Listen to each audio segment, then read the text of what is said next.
Sarah and Joseph met during a corporate fundraiser. Sarah, at 25, worked as an up-and-coming interior designer. Her reputation for elegant yet functional designs had started to spread among middle-class and affluent clients in the city. Joseph, 2 years older, was already a corporate banker on the rise, working at one of Lagos's leading financial institutions. Standing next to each other at the fundraiser's buffet table, they struck up an animated conversation about art, architecture, and personal aspirations.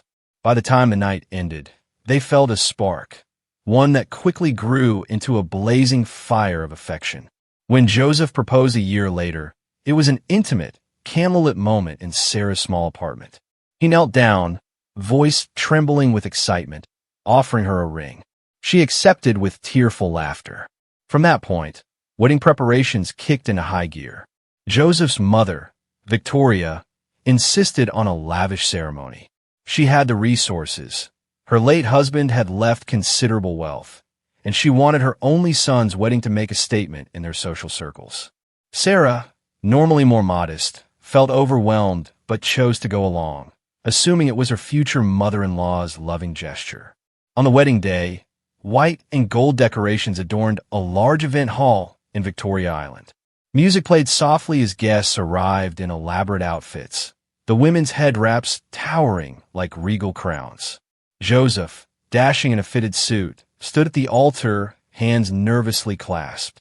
When Sarah appeared, wearing an exquisite lace gown, the crowd gasped in admiration. She seemed to float down the aisle, her delicate veil trailing behind her. Joseph's heart pounded with joy and a hint of nerves. He knew how privileged he was to marry such a beautiful and kind-hearted woman. Joseph, softly, when Sarah reached the altar, "You look stunning." Sarah, smiling through tears, "I've never been happier." Amidst flowers, cameras, and applause, they exchanged vows. They became husband and wife, sealed by a kiss that drew cheers from their friends and family. On social media, pictures of the perfect couple exploded, hashtags praising their union, their style, and their bright future. Strangers admired their glow and saw an inspiration for a new generation of Nigerian marriages built on love and respect. In the weeks following the wedding, Sarah and Joseph settled into a daily rhythm of marital bliss. They moved into a newly built house Joseph had bought in a decent neighborhood of Lagos, a step down for the wealthiest districts, but still comfortable and modern. Sarah enjoyed decorating their new home, selecting neutral paint tones, plush sofas, and subtle accent pieces. She hung framed pictures of their wedding day along the hallway. Online, they were the embodiment of a modern, aspirational couple. They posted pictures of themselves cooking dinner together, jogging around the neighborhood at sunrise, and sharing quiet weekend brunches at trendy cafes. The comments poured in. Couple goals. "You two are so beautiful." "When I see you, I believe in true love." Despite these raves, Sarah noticed something peculiar about Joseph's behavior. He consulted his mother, Victoria, for small decisions. Initially, Sarah brushed it off as sweet. After all, Joseph was a polite man raised to respect family. But the calls to Victoria were daily, sometimes multiple times a day. He would ask for her input on everything from which dining table to buy to whether they should paint the bedroom walls white or off-white. Whenever Sarah suggested something, Joseph responded with, "I'll quickly check with Mom." At first, Sarah laughed it off. Sarah, half joking, after Joseph ended a call, "My dear, do I need your mother's signature for my interior design proposals, too?" Joseph, smiling sheepishly, No, it's just she wants to help. You know how mothers are. Don't worry about it." She accepted his explanation, determined not to make a fuss. But a small doubt lodged itself in her mind. She tried to bury that doubt under her love for Joseph and the joys of newlywed life.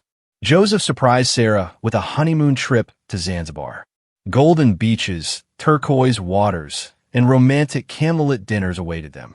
Sarah felt her soul rejuvenate under the warm African sun. Yet, throughout their stay, Joseph's phone rang or buzzed persistently with messages from Victoria. He answered them all. Victoria, over the phone. "Joseph, did you remember to ask the hotel to prepare special fruit baskets for you each morning? You shouldn't rely on just the restaurant. Joseph. Yes, Mom, I'll do that. Thanks. Sarah. Eyebrow raised after he ended the call. We're grown adults on our honeymoon. Why does your mother care about fruit baskets? Joseph. She cares about my health. It's no big deal, Sarah. By the fourth day, Sarah felt uneasy. She wanted uninterrupted time with her husband, but it felt like Victoria was always an unseen third party. Joseph's sweet nature and reluctance to push back only deepened Sarah's misgivings. Even at sunset walks on the beach, he checked his phone frequently, texting or giving updates to his mother about daily trivialities. Despite the scenic paradise around them, a shadow of dissatisfaction began to creep into Sarah's heart. Sarah returned from the honeymoon with the realization that Joseph's primary emotional anchor might not be her, but Victoria.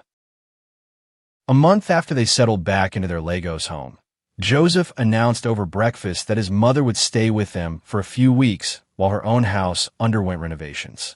Joseph optimistically, "She'll only be here temporarily. Don't worry, Sarah, it will be fine." Sarah, forcing a polite smile. "Of course. She's family. Our door is always open." In truth, Sarah was determined to prove herself a gracious daughter-in-law. She tidied up the guest bedroom, laid out fresh linens, and placed a small bouquet of flowers on the bedside table. The morning Victoria arrived, Sarah greeted her with the warmest smile she could muster, a tray of refreshments, and a small vase of colorful hibiscus on the hallway console. Victoria, stepping inside, luggage pulled by Joseph. "Thank you, dear. I see you've tried to keep the house neat. That's good. The living room color is a bit dull, though. We'll talk about that." Sarah, quietly. "Yes, of course." Victoria walked around, an air of authority permeating her every gesture. Her slender figure, immaculately dressed in a stylish Ankara gown, contrasted with her sharp, unsmiling eyes. Although she didn't shout or make a fuss, her very presence felt like a challenge to Sarah's domain. Joseph, the dutiful son, hovered nearby, beaming as though he'd orchestrated the perfect family reunion. Within days, it became clear Victoria wasn't content to be a passive guest. She began reorganizing the kitchen, insisting certain spices belonged on one shelf rather than another. She disliked the way Sarah folded laundry. She suggested that Sarah's cooking could be improved by following traditional recipes more closely. Sarah tried to remain patient. She reminded herself that Victoria was older and might have valuable tips. But the criticisms piled up. Victoria questioned how they spent money. Why buy expensive coffee when local coffee sufficed? Why hire a gardener once a week when Sarah could plant flowers herself? Whenever Sarah recommended a modern approach, Victoria countered with her own better method, usually couched in subtle put-downs. Victoria, glancing at Sarah's interior design sketches. "Oh, that's interesting. But dear, do you think you should be focusing on these fancy designs instead of learning proper housekeeping skills first? A woman's priority is her home, after all." Sarah, clenching her jaw, trying to sound calm. "Interior design is my career, Mummy. I manage the house tasks, too. Joseph and I share the chores." Victoria, frowning. "I see. Well, every family is different, I suppose. Just don't forget your main duty is to care for my son." Between these daily jibes, Sarah felt her dignity chipped away. Joseph, seeing her frustration, tried to placate her with gentle words, but never confronted Victoria directly. His typical line was, "Mum means well. She's just used to a certain way of doing things." Yet Sarah's patience wore thin. She yearned for her husband's support. Instead, she got neutrality. A truly painful incident occurred during a weekend luncheon Victoria hosted for some family friends. Sarah had spent the morning preparing a lovely meal: spicy jollof rice, fried plantains, peppered chicken, and a side dish of sautéed vegetables. She set the table with her best plates, lit a small candle arrangement in the center, and even dressed up to make a good impression on the guests. As soon as the guests arrived, Victoria introduced herself as the true caretaker of the house. She guided them around, ignoring Sarah's carefully designed living room layout, casually remarking, "We'll have to redo this color scheme soon." When lunch was served, Sarah nervously waited for feedback. One of the guests, a kindly older woman, praised the flavors, smiling at Sarah. But Victoria chimed in. Victoria, yes, well, I did advise Sarah on the proper seasoning. Otherwise, it would have been bland. She's still learning. Sarah's cheeks grew hot. Joseph looked at his mother, but said nothing. He kept his gaze on his plate, as if avoiding a confrontation. The humiliation stung. Sarah's eyes threatened tears, but she forced them away. Later, in the privacy of their bedroom, she confronted Joseph. Sarah, voice shaking with anger and hurt. Why couldn't you defend me? She embarrassed me in front of everyone, making it sound like I can't even cook. Joseph, raising his palms in a peace gesture. I'm sorry, Sarah. You know my mother can be difficult, but please understand she's from another generation. She doesn't mean to hurt you. Sarah, you're my husband. I need you to stand up for me. Joseph remained silent for a long moment, then said he'd talk to her. But Sarah doubted any real conversation would happen. His track record thus far suggested he didn't know how, or didn't want, to challenge his mother. A few weeks later, it was Joseph's birthday. Sarah planned a small celebration, inviting only close friends and, of course, Victoria. She reserved a nice table at a mid-range restaurant near Lagos Island. Elegant, but not overly expensive. She hoped it would be a peaceful evening, a chance to relax, laugh, and celebrate Joseph without tension. Initially, all went well. The group chattered happily over plates of grilled fish and pasta. Gifts were exchanged. Joseph smiled broadly, thanking everyone. But near the end of the meal, Victoria decided to make a speech. She raised her glass, complimenting Joseph on being a wonderful son, praising his father's memory, and congratulating him on achieving so much in his career. Then, her tone changed subtly. Victoria, of course, none of us is perfect. Joseph, my dear boy, I see how you struggle sometimes, balancing your job with the demands at home. It's not easy when a wife is too busy with her own pursuits. Sarah stiffened. The table fell silent. Victoria's eyes flicked towards Sarah. Victoria, continuing, but I'm sure that with patience, you'll guide Sarah to be the supportive partner you need. A marriage thrives when the wife understands her place. Sarah's cheeks burned with indignation. She scanned Joseph's face, waiting for him to react. But Joseph stared at his drink, his discomfort apparent, yet he said nothing in her defense. The air felt charged. Friends around the table shifted awkwardly, unsure how to respond. Finally, Sarah stood, trying to hold on to her composure. Sarah, voice strained. Excuse me, I need some air. She left the table. Tears stung her eyes. She walked out of the restaurant into the soft glow of streetlights. Her thoughts whirled. How can Joseph remain silent while his mother humiliates me? Where is the man who told me he loved my independent spirit? Joseph caught up to her at the entrance. Joseph, Sarah, please come back inside. Mom didn't mean it like that. Sarah, turning on him with a stern look. Enough with the excuses. If you won't defend me now, when will you? Joseph, pleading. It's my birthday. Don't spoil the evening, please. Her anger surged. Spoil the evening? As though she were the cause, not Victoria's toxic words. Shaking her head, Sarah turned, her tears now visible. She hailed a taxi and left Joseph standing there, uncertain and torn between his mother and the woman he claimed to love. This was the turning point. Sarah realized that if Joseph couldn't stand up for her in public, in a moment that truly mattered, maybe he never would. The tension in the house rose steadily after the birthday dinner. Victoria continued to stay, promising that her own home renovations were nearly finished any day now. Sarah walked on eggshells, dreading each new conversation. Joseph, stuck between them, retreated into longer hours at the bank. Then, one morning, he informed Sarah he'd have to travel up north for a week to meet with prospective clients. Joseph, I'll make sure Mom is comfortable while I'm gone. Please try to get along. Sarah forced herself not to roll her eyes. She nodded tightly. Beneath her anger, she still loved Joseph, or the memory of the Joseph she used to know. She hoped time apart might provide clarity, maybe even make him realize how toxic his mother's influence had become. With Joseph away, Victoria roamed the house unchecked. She scrutinized everything Sarah did, even the smallest tasks, like how Sarah swept the living room or how she brewed morning tea. Drew commentary. When Sarah tried to keep to herself, Victoria insisted on her involvement in discussions about budgeting and cooking schedules. Victoria, don't hide in your room, Sarah. How will you learn to be a proper wife if you avoid responsibility? Sarah, struggling to remain polite, spent most of her hours outside, going to meet clients or working on her laptop at a nearby cafe.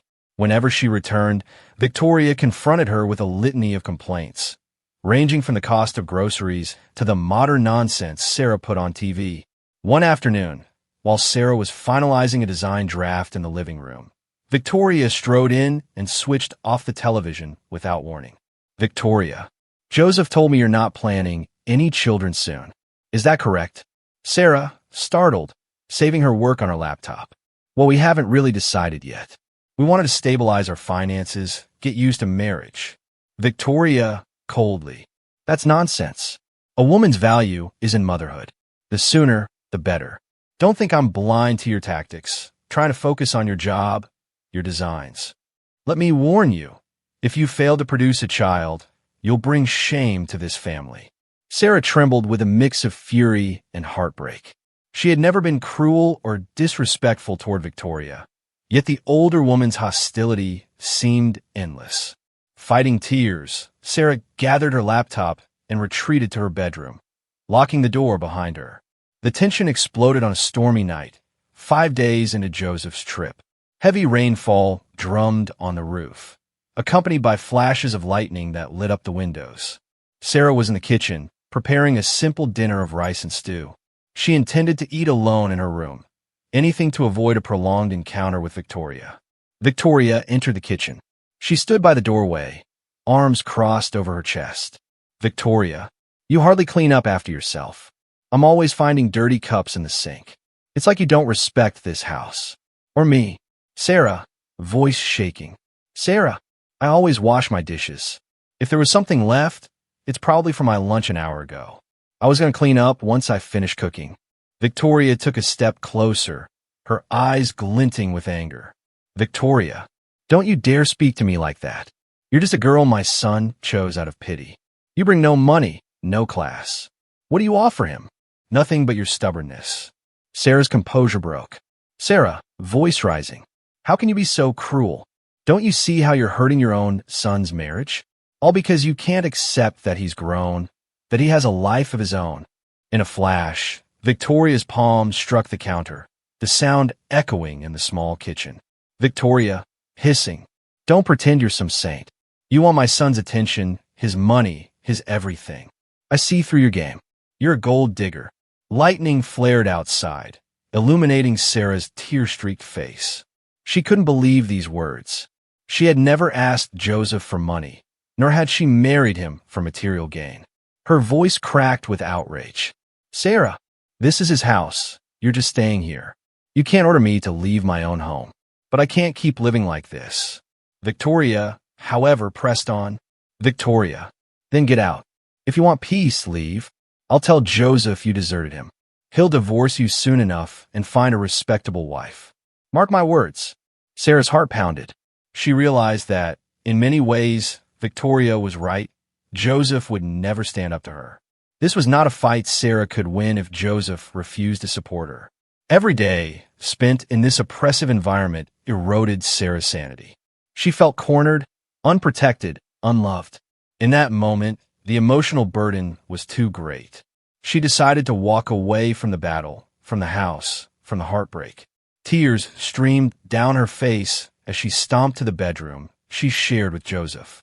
She threw clothes into a small suitcase, not caring if they were folded or neat. The storm outside matched the turmoil in her heart, thunder rattling the windows. She scribbled a note on a scrap of paper with trembling hands. Sarah's note. When a man becomes his mother's puppet, he cannot be a husband. I loved you, Joseph, but love isn't enough when there's no respect. I'm done.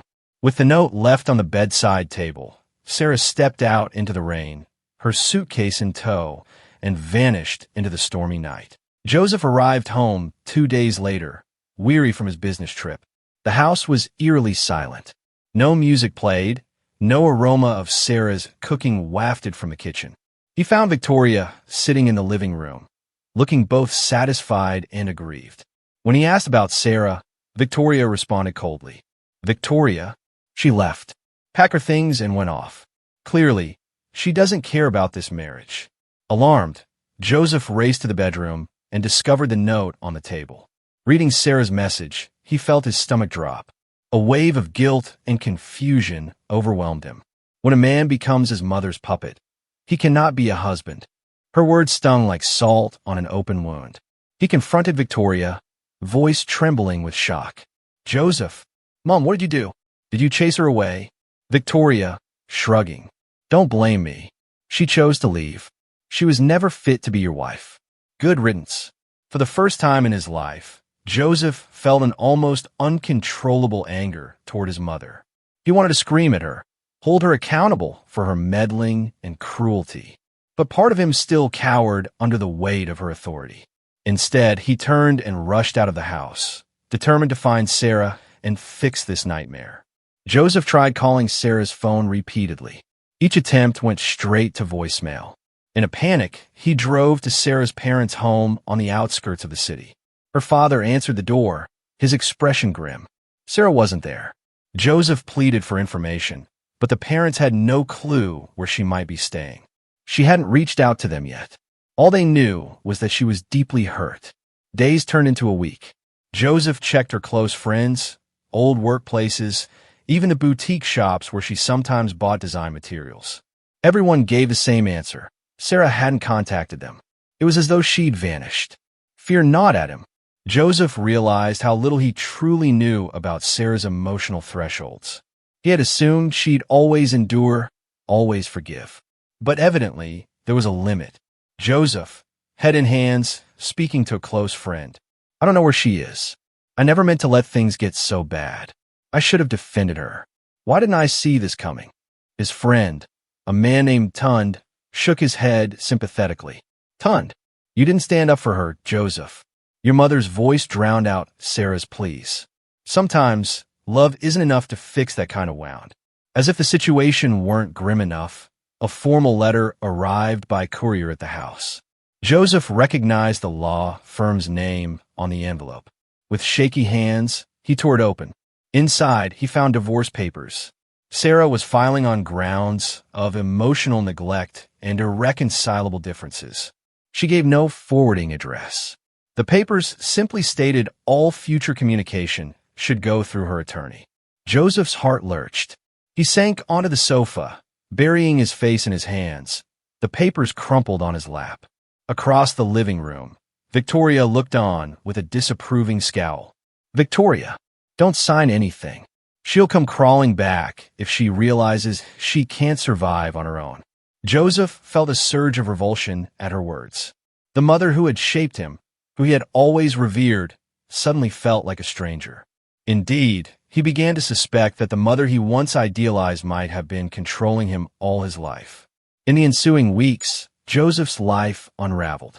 He lost focus at work, struggling to concentrate on clients and portfolios. His manager noticed the decline in his performance. The pressure led him to take a leave of absence. At home, arguments with Victoria erupted daily, culminating in a dramatic confrontation where Joseph told her to leave. Offended, she packed her bags and returned to her own still under renovation house. Alone in the empty house, Joseph stared at the bare walls that Sarah had once lovingly decorated. The sense of isolation grew heavy. He realized that her presence had been the light in his life, his emotional anchor. Without her, the place felt like a silent mausoleum. He stopped cooking, sometimes barely ate. Neighbors rarely saw him except for late-night trips to a corner shop for bread and milk. Joseph, muttering to himself, Sarah, I'm so sorry. I wish I could go back in time. I'd hold your hand and stand by you. Please forgive me. He tried writing letters to her attorney, begging for a chance to speak with Sarah. All responses came back polite but firm. My client is not open to direct communication at this time. Hopelessness consumed him, and he spiraled into a deep depression. The foundation of his identity, being a loving son and a good husband, had crumbled. Now he was neither, left only with a crushing sense of regret. 6 months passed. Life in Lagos carried on with its frenetic energy. The city's relentless pace meant that the scandal of Joseph's personal life faded from public gossip. Victoria distanced herself, rarely calling, believing her son might come to his senses. Joseph lived day to day in a half-hearted attempt to heal. He tried counseling briefly, but found it hard to confront his own complicity. He also considered contesting the divorce, but found that he had no real grounds to do so. Sarah had every right to claim emotional neglect, given how he let Victoria treat her. Friends urged him to attend social gatherings to get back out there, but the idea of dating while still married, even if only legally, felt wrong. More than that, the memory of Sarah haunted him. If he closed his eyes, he could almost see her sitting across from him at breakfast, braiding her hair or smiling at some inside joke. One day, an official letter arrived from Sarah's attorney, stating that the divorce was near finalization. Joseph had failed to contest it. With the required waiting period nearing its end, it would soon be official. He felt a knot in his chest, grief, guilt, and a sense of resignation. He wanted to fight for her, but he didn't even know where she lived. It happened at a quiet cafe near Lekki. Joseph, wearing a faded t-shirt and jeans, sat in a corner seat, sipping coffee. He chose this place for its anonymity. He could hide from the world. Then, as he flipped through job listings on his phone, he glanced up and saw Sarah walking in. Her hair was styled in loose braids that fell over her shoulders. She wore a simple yet elegant blouse and trousers. But it was her face that struck him. She looked radiant, at peace, as though a burden had lifted from her spirit. At her side was another man, tall, with a calm, confident demeanor. He guided her to a table across the cafe, pulling out a chair for her. She smiled, and they chatted quietly. Joseph's heart hammered in his chest, torn between the urge to bolt out the door and the desire to see her up close. After a moment of paralysis, he mustered the courage to approach. When Sarah looked up and saw him, her eyes widened in surprise. The man at her table glanced at Joseph curiously, sensing the tension. Joseph, voice shaking. "Sarah, hi. It's been so long." She nodded, her composure poised. Sarah quietly. "Joseph, yes, it's been months." For a brief second, Joseph felt all the words he'd stored in his heart, the apologies, the pleas, rush to his throat. But he saw her calm expression, her new companion's protective presence. He realized she had moved on. "Joseph, I've been looking for you.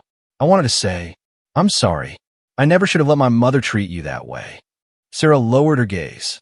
Her companion discreetly stood, giving them space but remaining close enough to provide silent support. "Sarah, I appreciate that you're sorry, but that doesn't change what happened, Joseph." He swallowed hard. "Joseph, I know. I loved you. I still do." Sarah's eyes glimmered with compassion, but her voice was firm. "Sarah, I loved you too, Joseph. But love without respect is a slow death. I begged you to protect our marriage, but you couldn't stand up for me, for us. I had to choose myself when it became clear you never would." Joseph felt tears prickle his eyes. The cafe seemed to blur around him, every background noise muffled by the weight of her words. "Joseph, I wish I could go back. I do everything differently." Sarah's expression softened, but her resolve did not. She gently reached out, placing her hand over his for a moment, then pulled away. "Sarah, I hope you find healing, Joseph. Truly, but my life is on a new path now." She glanced at the man waiting nearby. Joseph recognized how he looked at her, with genuine regard, the kind Joseph once gave but had failed to protect. The realization sank in. Sarah had found peace, acceptance, things he could not offer. With a trembling nod, Joseph stepped back, allowing her space. His apology felt like a paper boat tossed into an ocean of regret. He left the cafe, tears quietly trailing down his cheeks. The city lights of Lagos glimmered outside, indifferent to his sorrow. Within a month of their meeting at the cafe, the divorce concluded. Sarah's attorney sent a final document for Joseph to sign, confirming that both parties agreed. Joseph put pen to paper, heart heavy, as he relinquished any last legal ties to his once-beloved wife. Victoria, upon hearing the news, grew livid, insisting that Sarah had scammed them.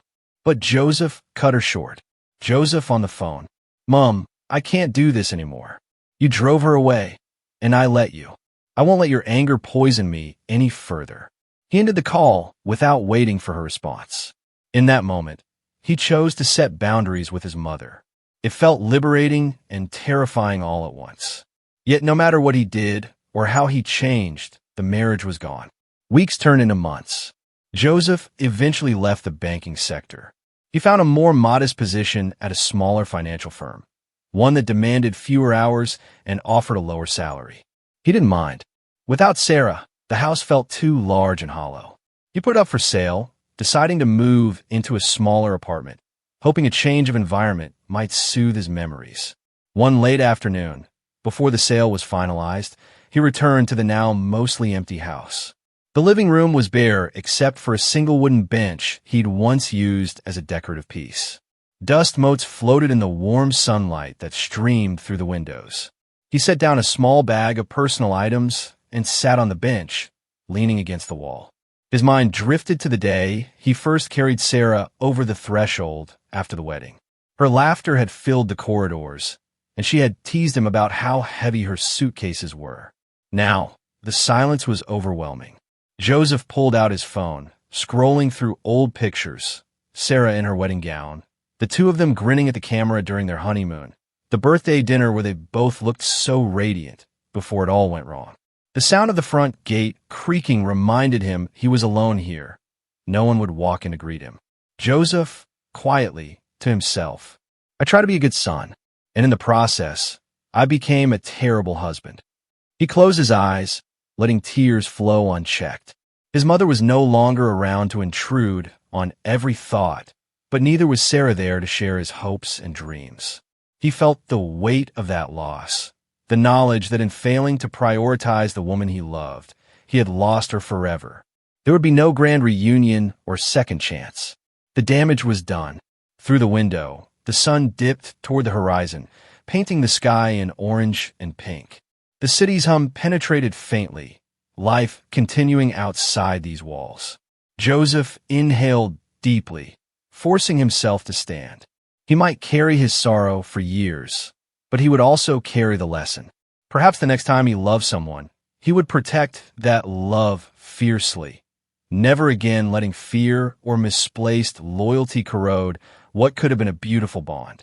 Yet, as he walked out the front door for the last time, a quiet thought lodged in his mind.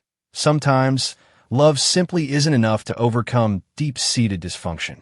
Sometimes, a person must choose between the mother they've always sought approval from and the partner they promised to cherish. He had failed that test, and it cost him his marriage. The gate clanged shut behind him, echoing across the empty space. In that moment, a gentle breeze rustled the branches of a small flowering tree Sarah once planted in the front yard. Joseph paused to look at it, remembering her hope for a bright future in this home. Then he turned away. He walked down the street into the pulsating evening glow of Lagos, alone yet determined to somehow become a better man than he was before.